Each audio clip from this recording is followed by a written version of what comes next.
Viewers, എല്ലാവർക്കും ദിജോസ് വേൾഡിൻ്റെ പുതിയൊരു വീഡിയോയിലേക്ക് സ്വാഗതം. ഇന്നത്തെ വീഡിയോയിൽ സംസാരിക്കാൻ പോകുന്നത് പ്രഗ്നൻസി ഡിസ്ചാർജിനെ പറ്റിയിട്ടാണ് കേട്ടോ. ഒരുപാട് പേർക്ക് ഒരുപാട് തവണ കാര്യങ്ങൾ പറഞ്ഞിട്ടുണ്ടെങ്കിലും സംശയമുള്ള ഒരു ടോപ്പിക്കാണ് പ്രഗ്നൻസി ഡിസ്ചാർജ് എന്ന് പറയുന്നത്. അപ്പോൾ ഇന്നത്തെ ഒരു വീഡിയോ കേൾക്കുവാണെങ്കിൽ നിങ്ങൾക്ക് ആ ഒരു ഡിസ്ചാർജിനെ പറ്റിയിട്ടുള്ള ഫുൾ ഡൗട്ട്സും ക്ലിയർ ആയി കിട്ടും കേട്ടോ. എന്താണ് പ്രഗ്നൻസി ഡിസ്ചാർജ്, എപ്പോൾ മുതലാണ് ഇത് കണ്ടുവരുന്നത്, എന്തോരമാണ് ഇതിൻ്റെ ക്വാണ്ടിറ്റി, ഇതിന് സ്മെല്ലുണ്ടാകുമോ, ഇതിൻ്റെ ടെക്സ്ചർ എന്താണ്, ഇതിൻ്റെ ഇറിറ്റേഷൻ എന്താണ്, എപ്പോൾ മുതൽ തുടങ്ങി എപ്പോൾ ഇത് അവസാനിക്കും എന്നിങ്ങനെയുള്ള എല്ലാ കാര്യങ്ങളും ഞാനിതിൽ ക്ലിയർ ചെയ്യുന്നുണ്ട്. അപ്പോൾ നിങ്ങൾ ആദ്യം മുതൽ അവസാനം വരെ ക്ലിയർ ആയിട്ട് കേട്ടോളാം. ഇമേജസ് എനിക്ക് ആഡ് ചെയ്യാനായിട്ട് ബുദ്ധിമുട്ടുണ്ട്, ഞാൻ നോക്കട്ടെ, പറ്റുന്നതെടുത്ത് ഞാൻ ആഡ് ചെയ്ത് കൊടുക്കാം. ഇമേജസ് ആഡ് ചെയ്യുന്നത് കൊണ്ട് എനിക്ക് കമ്മ്യൂണിറ്റി ഗൈഡ് ലൈൻ സ്ട്രൈക്ക് വരുന്നുണ്ട് കേട്ടോ. അങ്ങനെയുള്ള ഡിസ്ചാർജാണ് സ്ത്രീകളുടെ പ്രൈവറ്റ് പാർട്ടിൽ നിന്ന് വരുന്നതാണ്, അതുകൊണ്ട് അത് അപ്ലോഡ് ചെയ്യാൻ പാടില്ലെന്നാണ് യൂട്യൂബിൻ്റെ ഗൈഡ് ലൈൻ. ഞാനൊന്ന് നോക്കട്ടെ, വേറെ എന്തെങ്കിലും ക്ലിയർ ഡെമോ ഉണ്ടെങ്കിൽ ഞാൻ അപ്ലൈ ചെയ്ത് കൊടുക്കാം കേട്ടോ. അപ്പോൾ എന്താണ് പ്രഗ്നൻസി ഡിസ്ചാർജ് എന്ന് നമുക്ക് നോക്കാം. പ്രഗ്നൻസി പോസിറ്റീവ് ആകുന്ന സമയം മുതൽ നമ്മുടെ ബോഡി പാർട്സിലോട്ടൊക്കെ ബ്ലഡ് സർക്കുലേഷൻ കൂടുന്നുണ്ട്. അതിൽ നിന്ന് സെർവിക്സിൽ നിന്ന് പ്രൊഡ്യൂസ് ആകുന്ന ഒന്നാണ് ഈ ഒരു വൈറ്റ് ഡിസ്ചാർജ് എന്ന് പറയുന്നത്. കൂടാതെ ഈസ്ട്രോജന്റെയും പ്രൊജസ്ട്രോണിന്റെയും സർജ് ഉണ്ടാകുന്ന സമയത്തും നമ്മുടെ ശരീരത്തിലെ മ്യൂക്കസിന്റെ പ്രൊഡക്ഷൻ ഉണ്ടാകാറുണ്ട്. അപ്പോഴും നിങ്ങൾക്ക് ഈ വൈറ്റ് ഡിസ്ചാർജ് കൂടുതൽ ക്വാണ്ടിറ്റിയിൽ കാണാനായിട്ട് സാധിക്കും. അടുത്തൊരു റീസണാണ് നമ്മുടെ ഗർഭസ്ഥ ശിശുവിനെ നറിഷ് ചെയ്യാൻ വേണ്ടിയിട്ട് സെർവിക്സ് നന്നായിട്ട് പ്രവർത്തിക്കുന്നതിൻ്റെ ഭാഗമായിട്ടും നിങ്ങൾക്ക് ഇതുപോലെ തന്നെ വൈറ്റ് ഡിസ്ചാർജ് കൂടുതൽ ക്വാണ്ടിറ്റിയിൽ കാണപ്പെടാറുണ്ട്. എല്ലാവർക്കും വൈറ്റ് ഡിസ്ചാർജ് ഉണ്ടായിക്കൊള്ളണമെന്നില്ല. ചില ആളുകൾക്ക് ഡിസ്ചാർജ് ഉണ്ടാവാതെ ഡ്രൈനസോട് കൂടിയിട്ടായിരിക്കും പ്രഗ്നൻസി ത്രൂ ഔട്ട് ഉണ്ടാവുന്നത്. ചില ആളുകൾക്ക് ഡിസ്ചാർജ് ഉണ്ട്, വല്ലപ്പോഴും മാത്രം ഇച്ചിരി എന്തോ ഉണ്ട്, അങ്ങനെയുള്ള രീതിക്കും ഡിസ്ചാർജ് കണക്കാക്കപ്പെടാം കേട്ടോ. ഒരിക്കലും പ്രഗ്നൻസിയെ പൂർണ്ണമായിട്ടും ഇത് പ്രഗ്നൻ്റ് ആണ് എന്ന് നമുക്ക് പറയാൻ പറ്റുന്ന ഒന്നല്ല വൈറ്റ് ഡിസ്ചാർജ് എന്ന് പറയുന്നത്. ചില ആളുകൾക്ക് ഉണ്ടാകും, ചില ആളുകൾക്ക് ഉണ്ടാവില്ല. അതുകൊണ്ടാണ് നമുക്ക് ഈ വൈറ്റ് ഡിസ്ചാർജിനെ പൂർണ്ണമായിട്ടും കൺക്ലൂഡ് ചെയ്തിട്ട് ഇത് പ്രഗ്നൻസിയുടേതാണെന്ന് പറയാനായിട്ട് സാധിക്കാത്തത് കേട്ടോ. ഈ പ്രൊട്ടക്ഷൻ കൊടുക്കാനും എംബ്രിയോനെ സപ്പോർട്ട് ചെയ്യാനും വേണ്ടിയിട്ടാണ് ഈ വൈറ്റ് ഡിസ്ചാർജ് കൂടുതലായിട്ട് ഉണ്ടാകുന്നതെങ്കിലും ചിലർക്ക് ഡ്രൈനസ് ഫീൽ ചെയ്യുന്നുണ്ട്. അതിനർത്ഥം അവരുടെ എംബ്രിയോയ്ക്ക് അതുപോലെ സേഫ് അല്ല, പ്രൊട്ടക്ഷൻ കിട്ടുന്നില്ല എന്നൊന്നും അല്ല കേട്ടോ ഉദ്ദേശിക്കുന്നത്. ഓരോരുത്തരുടെ ബോഡി ടൈപ്പ് ആ ഹോർമോൺ സർജിനോട് എങ്ങനെയാണോ റിയാക്ട് ചെയ്യുന്നത് അതനുസരിച്ചിട്ടായിരിക്കും ഉണ്ടാകുന്നത് എന്ന് ഞാൻ പറയുന്നുള്ളൂ കേട്ടോ. ഏറ്റവും ആദ്യത്തേത്, എന്താണ് പ്രഗ്നൻസി ഡിസ്ചാർജിൻ്റെ ടെക്സ്ചർ, അതായത് അതിൻ്റെ ഘടന എന്താണെന്ന് നമുക്ക് നോക്കാം. പ്രഗ്നൻസി ഡിസ്ചാർജ് നോർമലി തിന്നായിട്ടായിരിക്കും ഏറ്റവും കൂടുതൽ ആളുകളിലും കാണപ്പെടുന്നത്. തിൻ ഡിസ്ചാർജ് എന്ന് പറയുമ്പോൾ മിൽക്കി വൈറ്റ്, നമ്മുടെ പാൽപ്പാടയില്ലേ, ആ പാൽപ്പാടയുടേതുപോലെ ഒരുപാട് കട്ടിയൊന്നും ഇല്ലാത്ത ടൈപ്പിൽ കാണപ്പെടാം. പക്ഷേ മറ്റു ചില ആളുകൾക്ക് ഈ ഒരു ഡിസ്ചാർജിൻ്റെ ടെക്സ്ചർ എന്ന് പറയുന്നത് ഭയങ്കര വാട്ടറി ആയിരിക്കും. അതായത് വെള്ളം പോകുന്നത് പോലെയുള്ള രീതിക്ക് ഡിസ്ചാർജ് പോകുന്നവരുണ്ടാകും. ചിലവർക്ക് തിക്കായിരിക്കും, ചിലർക്ക് ഭയങ്കര സ്മൂത്ത് ആയിരിക്കും. ഈ ഇത്രയും രീതിക്ക് ഞാൻ പറയുന്നത് ഓരോരുത്തരുടെ ബോഡി ടൈപ്പും ഡിഫറെൻ്റ് ആയതുകൊണ്ട് തന്നെ ഡിഫറെൻ്റ് ആയിട്ടുള്ള രീതിക്ക് പ്രഗ്നൻസി ഡിസ്ചാർജ് അനുഭവപ്പെടാം. അതുകൊണ്ടാണ് കേട്ടോ ഞാൻ പറഞ്ഞത്. ഈ രീതിക്കൊക്കെ നമുക്ക് ഡിസ്ചാർജ് അനുഭവപ്പെടാം. ഇതിനെ മറ്റുള്ള പ്രഗ്നൻസി ഡിസ്ചാർജ്, മറ്റുള്ള ശരീരത്തിൽ നിന്നുണ്ടാവുന്ന ഡിസ്ചാർജിനെ വെച്ചിട്ട് നമ്മൾ ഇതിനെ വേർതിരിച്ചെടുക്കുന്നത് ഇതിൻ്റെ സ്ട്രെച്ച് ചെയ്യാനായിട്ടുള്ളൊരു കപ്പാസിറ്റി വെച്ചിട്ടാണ് കേട്ടോ. അതായത് ഇത് നന്നായിട്ട് വലിയുന്ന തരത്തിലുള്ളതായിരിക്കും. നമ്മുടെ കയ്യിൽ ഈ ഡിസ്ചാർജ് കിട്ടിയിട്ട് വിരലുകൾക്കിടയിലൂടെ നമ്മളിതൊന്ന് വലിക്കാൻ നോക്കിക്കഴിഞ്ഞ് കഴിഞ്ഞാൽ അത്യാവശ്യം ഒരു നീളത്തിലൊക്കെ വലിയുന്ന തരത്തിലുള്ളതായിരിക്കും ഈ ഒരു ഡിസ്ചാർജ് എന്ന് പറയുന്നത്.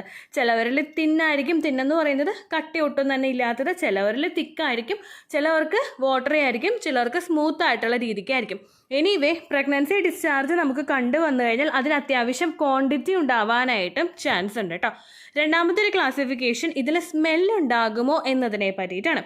നോർമലി നമുക്ക് ശരീരത്തിൽ നിന്ന് പോകുന്ന ഒരു ഹെൽത്തി വജൈനൽ ഡിസ്ചാർജിനും സ്മെല്ല് ഉണ്ടാവാറില്ല. പ്രഗ്നൻസി വജൈനൽ ഡിസ്ചാർജും ഹെൽത്തി ആയിട്ടുള്ള ഒരു വജൈനൽ ഡിസ്ചാർജ് ആണ് നിങ്ങൾക്ക് ഉണ്ടായതെങ്കിൽ അതിലും നിങ്ങൾക്ക് സ്മെല്ല് ഉണ്ടാകാനായിട്ട് ചാൻസ് ഇല്ല. അൺഹെൽത്തി വജൈനൽ ഡിസ്ചാർജ്, അതായത് നിങ്ങൾക്ക് എന്തെങ്കിലും ഇൻഫെക്ഷൻസ് ശരീരത്തിൽ കൂടിക്കഴിയുമ്പോഴുണ്ടാകുന്ന വജൈനൽ ഡിസ്ചാർജിന് മാത്രമേ ഒരു ഫൗൾ സ്മെല്ല് ഉണ്ടാവുകയുള്ളൂ. സവാളയോ ഉള്ളിയോ ഒക്കെ ചെയ്യുന്നത് പോലുള്ള സ്മെല്ല് അല്ലെങ്കിൽ മീനിൻ്റെ പോലുള്ള സ്മെല്ലൊക്കെ ഈ അൺഹെൽത്തി വജൈനൽ ഡിസ്ചാർജിന് മാത്രമേ ഉണ്ടാവുകയുള്ളൂ. നോർമലി പ്രഗ്നൻസി വജൈനൽ ഡിസ്ചാർജ് സ്മെല്ലില്ലാത്തതായിരിക്കും. പിന്നെ നമ്മൾ മൂക്കിൻ്റെ അറ്റം വരെയും കൊണ്ടുപോയിട്ട് മണപ്പിച്ച് കഴിഞ്ഞാൽ ചിലപ്പോൾ നേരത്തെ ഒരു സ്മെല്ലും നിങ്ങൾക്ക് ഫീൽ ചെയ്യാനായിട്ട് ചാൻസ് ഉണ്ട്. പക്ഷെ അതൊരിക്കലും നമ്മുടെ മൂക്കിലോട്ട് തറച്ച് കയറുന്ന രീതിക്ക് ഫൗളായിട്ടുള്ള സ്മെല്ലാവില്ല എന്നുള്ള കാര്യവും കൂടെ നിങ്ങൾ നോക്കണം. ഇനി ഉണ്ടാകുന്ന ഡിസ്ചാർജ്, നിങ്ങൾ പ്രഗ്നൻ്റ് ആയിട്ടും നിങ്ങൾക്ക് ഉണ്ടാകുന്ന ഡിസ്ചാർജ് ഇതുപോലെ സ്മെല്ലുള്ള ഡിസ്ചാർജ് ആണെങ്കിൽ അപ്പോൾ തന്നെ നിങ്ങൾ മനസ്സിലാക്കണം അത് എന്തെങ്കിലും ഇൻഫെക്ഷൻസ് മൂലമാണ് നിങ്ങൾക്ക് വരുന്നതെന്ന്. ഈസ്റ്റ് ഇൻഫെക്ഷൻ പോലുള്ള കണ്ടീഷൻസ് പ്രഗ്നൻസിയുടെ സ്റ്റാർട്ടിംഗ് സ്റ്റേജിൽ തന്നെ ഉണ്ടാകാനായിട്ടുള്ള ചാൻസസ് കൂടുതലാണ്. അതുകൊണ്ട് അങ്ങനെയുള്ള ഡിസ്ചാർജുകൾ വന്നു കഴിഞ്ഞാൽ നിങ്ങൾ ഉടനെ ഡോക്ടറെ കാണാനായിട്ട് ശ്രദ്ധിക്കണം കേട്ടോ. അടുത്തത്, ഇനി ഈ ഡിസ്ചാർജിന് ഇറിറ്റേഷൻ ഉണ്ടാകുമോ എന്നാണ് ചോദിക്കുന്നത്. നോർമലി പോകുന്ന ഡിസ്ചാർജ് അത് വളരെ കുറച്ച് ക്വാണ്ടിറ്റിയിലാണ് നിങ്ങൾക്ക് പോകുന്നതെങ്കിൽ അതിൽ പറയത്തക്ക രീതിക്ക് ഒരു ഇറിറ്റേഷനും നിങ്ങൾക്ക് ഉണ്ടാകാനായിട്ട് ചാൻസ് ഇല്ല. നേരെ മറിച്ച് ഓവുലേഷൻ നടക്കുന്ന സമയത്തൊക്കെ വൈറ്റ് ഡിസ്ചാർജ്, ട്രാൻസ്പെറൻ്റ് ആയിട്ടുള്ള സെർവിക്കൽ മ്യൂക്കസ് നിങ്ങൾക്ക് ഒരുപാട് ക്വാണ്ടിറ്റിയിൽ പോകുന്നുണ്ടെങ്കിൽ അത് പാൻറ്റീസിലും നിങ്ങളുടെ തൊടയുടെ ഭാഗത്തും ഒക്കെ ടച്ച് ചെയ്യുവാണെങ്കിൽ അവിടെ നിങ്ങൾക്ക് ഇറിറ്റേഷൻ ഉണ്ടാവാനായിട്ട്, ആ തൊടയിടുക്കിൽ നിങ്ങൾക്ക് ചൊറിച്ചിലുണ്ടാവാനായിട്ടും ചാൻസ് ഉണ്ട്. ഇത് വജൈനയ്ക്ക് പുറമേ ഉണ്ടാകുന്ന ഒരു കണ്ടീഷനാണ്. വജൈനയുടെ അകത്ത് നിങ്ങൾക്ക് ചൊറിച്ചിലുണ്ടാകാനായിട്ട് ചാൻസ് ഇല്ല. പ്രഗ്നൻസി ഡിസ്ചാർജിനും ഓവുലേഷൻ ഡിസ്ചാർജിനും വജൈനയുടെ അകത്ത് നിങ്ങൾക്ക് ചൊറിച്ചിൽ അനുഭവപ്പെടില്ല. ഇനി എപ്പോഴാണ് നിങ്ങൾക്ക് ചൊറിച്ചിലുണ്ടാവുന്നതെന്ന് വെച്ച് കഴിഞ്ഞാൽ ഈസ്റ്റ് ഇൻഫെക്ഷൻ ഉണ്ടാകുന്ന സമയത്തോ മറ്റുള്ള ഇൻഫെക്ഷൻസ് ഉണ്ടായിക്കഴിഞ്ഞാലോ നിങ്ങളുടെ വജൈനയുടെ pH ബാലൻസിൽ വ്യത്യാസം ഉണ്ടാകാം. അങ്ങനെയുള്ള സമയത്ത് നിങ്ങൾക്ക് ഇതുപോലെ ഇറിറ്റേഷനും ചൊറിച്ചിലും അങ്ങനെയുള്ള കണ്ടീഷൻസ് ഒക്കെ ഉണ്ടാകാനായിട്ട് ചാൻസ് ഉണ്ട്. അതല്ലാതെ ഇത് പാൻറ്റീസിലാകുന്ന സമയത്തോ നിങ്ങളുടെ തൊടയിടുക്കിലാകുന്ന സമയത്ത് ഉണ്ടാകുന്ന ചൊറിച്ചിലല്ലാതെ മറ്റൊരു തരത്തിലുള്ള അസ്വസ്ഥതകളും നിങ്ങൾക്ക് ഫീൽ ചെയ്യാനായിട്ട് ചാൻസ് ഇല്ല. പ്രഗ്നൻസി ഡിസ്ചാർജ് എക്സസ് ക്വാണ്ടിറ്റിയിൽ പോയിട്ട് നിങ്ങൾക്ക് എന്തെങ്കിലും ചൊറിച്ചിൽ അനുഭവപ്പെടുന്നുണ്ടെങ്കിൽ പാൻറ്റി ലൈനർ പോലുള്ളത് നിങ്ങൾക്ക് യൂസ് ചെയ്യാവുന്നതാണ് കേട്ടോ. അപ്പോൾ ആ ഒരു കണ്ടീഷൻ നിങ്ങൾക്ക് കുറഞ്ഞു പോയിക്കോളും. ഒരുപാട് ക്വാണ്ടിറ്റിയിൽ നിങ്ങൾക്ക് ഡിസ്ചാർജ് പോകുന്നുണ്ടെങ്കിൽ അപ്പോഴും നിങ്ങൾ ഡോക്ടറോട് പറയാനായിട്ട് നോക്കുക. ആ ഒരു കണ്ടീഷൻ കുറയ്ക്കാൻ വേണ്ടിയിട്ട് ഡോക്ടർ മെഡിസിൻ തരാനായിട്ട് ചാൻസ് ഉണ്ട് കേട്ടോ. ഇനി ഇത് എപ്പോൾ മുതലാണ് കണ്ടുവരുന്നതെന്ന് നമുക്ക് നോക്കാം. ഏറ്റവും കൂടുതൽ ആളുകളുടെ സംശയമാണത്. ഇന്ന ദിവസം ഡിസ്ചാർജ് ഉണ്ടാകുന്നുണ്ട് ചേച്ചി, അത് പ്രഗ്നൻസി ഡിസ്ചാർജ് ആണോ എന്ന് ചോദിക്കുന്നവരാണ് ഒരുപാട് ആളുകൾ.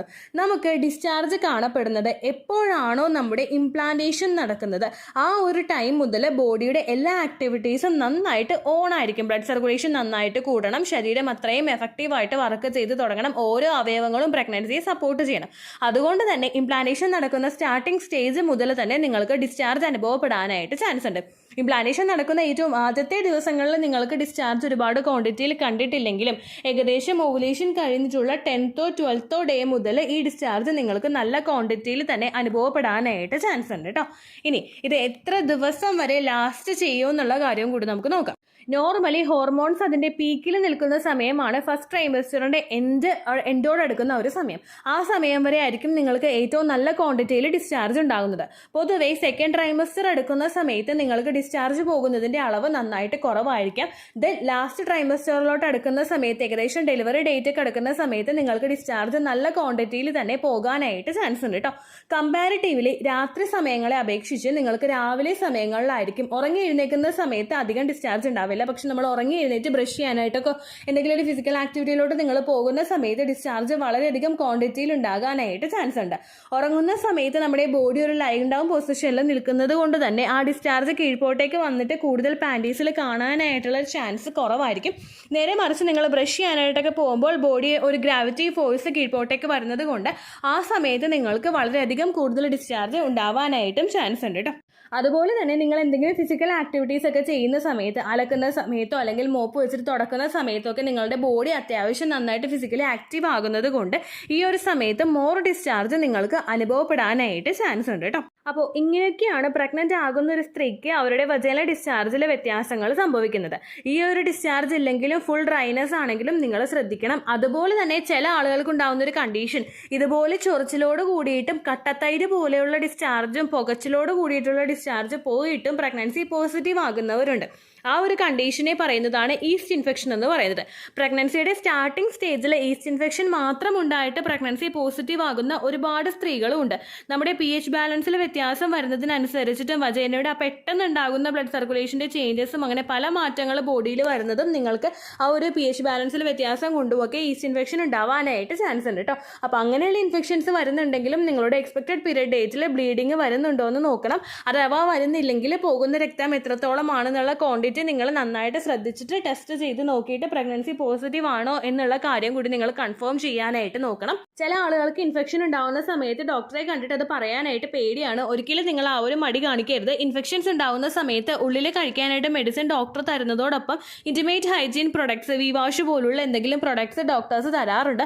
അതും കൂടി യൂസ് ചെയ്ത് കഴിയുമ്പോൾ നിങ്ങളുടെ ഇൻഫെക്ഷൻ മാറിപ്പോയിക്കോളും. അതല്ലാത്ത സമയത്ത് നിങ്ങൾ ഒരിക്കലും ഇൻറ്റിമേറ്റ് ഹൈജീൻ പ്രൊഡക്ട്സ് യൂസ് ചെയ്യേണ്ട ആവശ്യമില്ല. കാരണം നാച്ചുറലി വജൈനയ്ക്ക് ഒരു ക്ലീനിങ് പ്രോസസ്സ് ഉള്ളത് കൊണ്ട് തന്നെ നമ്മൾ അതിനെ ഹാംഫുൾ ആയിട്ടുള്ള സോപ്പ് ഉപയോഗിച്ചിട്ടോ അല്ലെങ്കിൽ ഒരുപാട് ഫ്രാഗ്രൻസ് ഉള്ള സോപ്പോ ഇൻറ്റിമേറ്റ് ഹൈജീൻ പ്രൊഡക്ട്സോ ഉപയോഗിച്ചിട്ട് ക്ലീൻ ചെയ്യേണ്ട ആവശ്യകതയില്ല. നോർമൽ ടാപ്പ് വാട്ടർ ഉപയോഗിച്ചിട്ട് നമ്മൾ ക്ലീൻ ചെയ്താൽ മതി. നിങ്ങൾക്ക് ചെറുതായിട്ടൊക്കെ ഒരു ചൊറിച്ചിലൊക്കെ ഉണ്ടെങ്കിൽ നിങ്ങൾക്ക് അനത്ത ചൂടുവെള്ളം ഉപയോഗിച്ചിട്ട്, ഡെറ്റോൾ ഒന്നും വിടാതെ അനത്ത ഒരു ചൂടുവെള്ളം ഉപയോഗിച്ചിട്ട് ഇടയ്ക്ക് മാത്രം ക്ലീൻ ചെയ്യേണ്ട ആവശ്യകതയേ ഉള്ളൂ കേട്ടോ. ഇത്രയേ ഉള്ളൂ വീഡിയോ. യൂസ്ഫുൾ ആയി കാണുമെന്ന് വിശ്വസിക്കുന്നു. യൂസ്ഫുൾ ആവുന്നുണ്ടെങ്കിൽ ലൈക്ക് ചെയ്യുക, ഫ്രണ്ട്സിനൊക്കെ ഷെയർ ചെയ്ത് കൊടുക്കുക കേട്ടോ. എന്തെങ്കിലും സംശയം ഉണ്ടെങ്കിൽ നിങ്ങൾ കമൻസിൽ ചോദിക്കുക. പണ്ടത്തെ വീഡിയോയ്ക്ക് കമൻസ് ഇടുന്നവർക്ക് റിപ്ലൈ ലഭിക്കുന്നില്ലെങ്കിൽ ലേറ്റസ്റ്റ് ആയിട്ട് ഞാൻ ഏത് വീഡിയോ ആണ് അപ്ലോഡ് ചെയ്യുന്നത് അതിന് താഴെ കമൻറ്റ് ഒന്ന് കോപ്പി പേസ്റ്റ് ചെയ്യാനായിട്ട് ശ്രദ്ധിക്കുക കേട്ടോ. അതുപോലെ ഓവുലേഷൻ ഡേറ്റ് കാൽക്കുലേറ്റ് ചെയ്ത് തരാനായിട്ട് റിക്വസ്റ്റ് ചെയ്യുന്ന ആളുകൾ എത്രയാണോ സൈക്കിൾ ലെങ്ത് അത് മെൻഷൻ ചെയ്യാനായിട്ട് ശ്രദ്ധിക്കുക.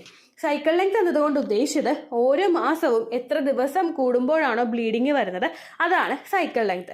കഴിഞ്ഞ മാസം ഒരു 8-ാം തീയതിയാണ് ബ്ലീഡിങ് ആയതെങ്കിൽ ഈ മാസം 6-ാം തീയതിയാണ് ബ്ലീഡിങ് ആയതെങ്കിൽ കഴിഞ്ഞ മാസം 8-ാം തീയതി മുതൽ ഈ മാസം 6-ാം തീയതി വരെ എത്ര ദിവസമുണ്ടോ അത് കാലണ്ടറിൽ എണ്ണി തിട്ടപ്പെടുന്നതാണ് നിങ്ങളുടെ സൈക്കിൾ ലെങ്ത്. സൈക്കിൾ ലെങ്ത് നമ്മൾ കൃത്യമായിട്ട് കാൽക്കുലേറ്റ് ചെയ്യുകയാണെങ്കിൽ ഓവുലേഷൻ ഡേറ്റ് എളുപ്പത്തിൽ കണ്ടുപിടിക്കാൻ വേണ്ടിയിട്ട് ഒരുപാട് ആപ്ലിക്കേഷൻസും ഒരുപാട് ഓൺലൈൻ ആയിട്ടുള്ള വെബ്സൈറ്റുകളും ഇന്ന് നമുക്ക് അവൈലബിൾ ആണ്. പ്ലേ സ്റ്റോറിൽ പോയിട്ട് ഓൺലൈൻ ഓവുലേഷൻ ട്രാക്കർ എന്ന് ടൈപ്പ് ചെയ്ത് കഴിഞ്ഞാൽ നിങ്ങൾക്ക് അതുമായിട്ട് ബന്ധപ്പെട്ടിട്ടുള്ള ആപ്ലിക്കേഷൻസ് കിട്ടും. അത് പറ്റുന്നില്ല എങ്കിൽ ഗൂഗിളിൽ പോയിട്ട് ഓൺലൈൻ ഓവുലേഷൻ കാൽക്കുലേറ്റർ എന്ന് ടൈപ്പ് ചെയ്ത് കഴിഞ്ഞാൽ അതുമായിട്ട് ബന്ധപ്പെട്ടിട്ടുള്ള വെബ്സൈറ്റുകൾ നിങ്ങൾക്ക് കിട്ടും. അതിൽ നിങ്ങളുടെ ലാസ്റ്റ് മന്തിലെ മെൻസ്ട്രേഷൻ്റെ ഡേറ്റും ഒപ്പം ഞാൻ ഈ പറഞ്ഞ രീതിക്ക് നിങ്ങൾ കാൽക്കുലേറ്റ് ചെയ്യുന്ന സൈക്കിൾ ലെങ്ത്തും എൻ്റർ ചെയ്ത് കൊടുക്കുകയാണെങ്കിൽ നിങ്ങൾക്ക് കൃത്യമായിട്ട് ഓവുലേഷൻ ഡേറ്റ് കണ്ടുപിടിക്കാനായിട്ട് സാധിക്കും. ഫെർട്ടൈൽ ടൈം പീരീഡും നിങ്ങൾക്ക് കിട്ടും. അതായത് എത്ര ദിവസം മുതൽ കോൺടാക്ട് ചെയ്ത് തുടങ്ങിക്കഴിഞ്ഞാൽ നിങ്ങൾ പ്രഗ്നൻ്റ് ആകും എന്നുള്ളൊരു ഡേറ്റും നിങ്ങൾക്ക് പ്രോപ്പറായിട്ട് കിട്ടും കേട്ടോ. ഇത് കാൽക്കുലേറ്റ് ചെയ്യുന്ന സമയത്ത് സൈക്കിൾ ലെങ്ത് കാൽക്കുലേറ്റ് ചെയ്യുന്ന സമയത്ത് നിങ്ങളുടെ ആ ഒരു കലണ്ടറിൽ നോക്കി തന്നെ നിങ്ങൾ കാൽക്കുലേറ്റ് ചെയ്യുക. പല മാസങ്ങളിലും 30-31 ദിവസമുണ്ട്, അതുകൊണ്ടാണ് അങ്ങനെ പറഞ്ഞത്. ഒപ്പം നിങ്ങൾക്ക് ബ്ലീഡിങ് തുടങ്ങിയ ദിവസത്തിന് വേണം നിങ്ങൾ ഡേ 1 ആയിട്ട് എടുക്കാൻ വേണ്ടിയിട്ട്. സ്പോട്ടിങ് തുടങ്ങിയ ദിവസത്തിനെ, അതായത് ചെറുതായിട്ട് ഡിസ്ചാർജ് പോയി തുടങ്ങിയ ദിവസത്തിനെ നിങ്ങൾ കൺസിഡർ ചെയ്യേണ്ട ആവശ്യം ഇല്ല കേട്ടോ. അപ്പോൾ ഇത്രയേ ഉള്ളൂ വീഡിയോ. അടുത്തൊരു വീഡിയോ ആയിട്ട് നമുക്ക് വീണ്ടും കാണാം. ബൈ.